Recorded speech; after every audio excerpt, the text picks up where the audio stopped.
3. And that's all. Okay, fine. Pardon, le Parmentier, Le Monde. L'agence Fitch a dégradé la note du Portugal.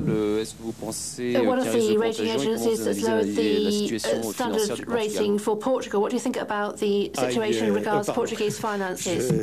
N'ai pas de commentaires particuliers. I have no specific comments. Je considère que le Portugal I believe that Portugal has just taken the various decisions that we'll be analysing.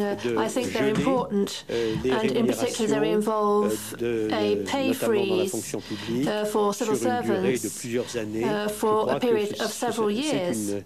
Une orientation, une décision qui mérite d'être examinée. I think that's a decision that needs to be looked at very closely, but I'm sure it's a step in the right direction, given the current situation facing Portugal. But I have no doubts as to the capacity of the Portuguese government to carry out its own policies successfully in conditions which I'm sure will be crowned with success. The Guardian, you say, of course, that the hope is that this mechanism will not be activated and will not need to be activated.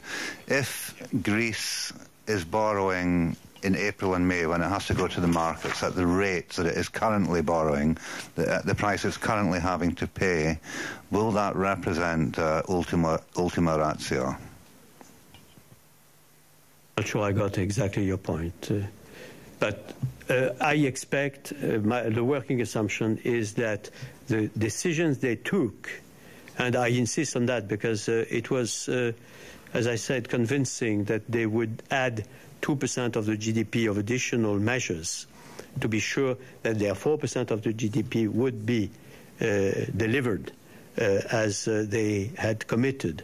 So I consider this is a working assumption which is very important to consider that it will be recognized by markets. There was an hesitation on whether or not you would have the possibility of a mechanism of the kind that has been decided today. Now it exists, and it seems to me that it is an additional element which could normally permit them to go back to a normal appreciation by markets. That's my working assumption. Thank you very much. Please.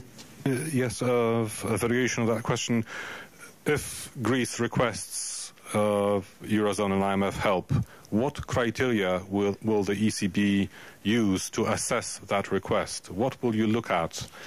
What will be the triggering factor for you to say yes or no, Greece deserves this assessment? Will you look at yields, bond spreads?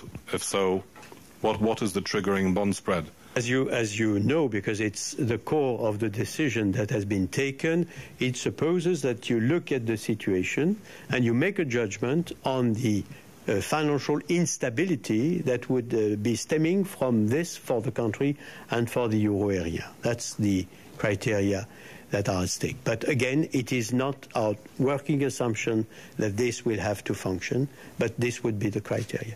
Thank you very much indeed. These were the last questions. Thank you.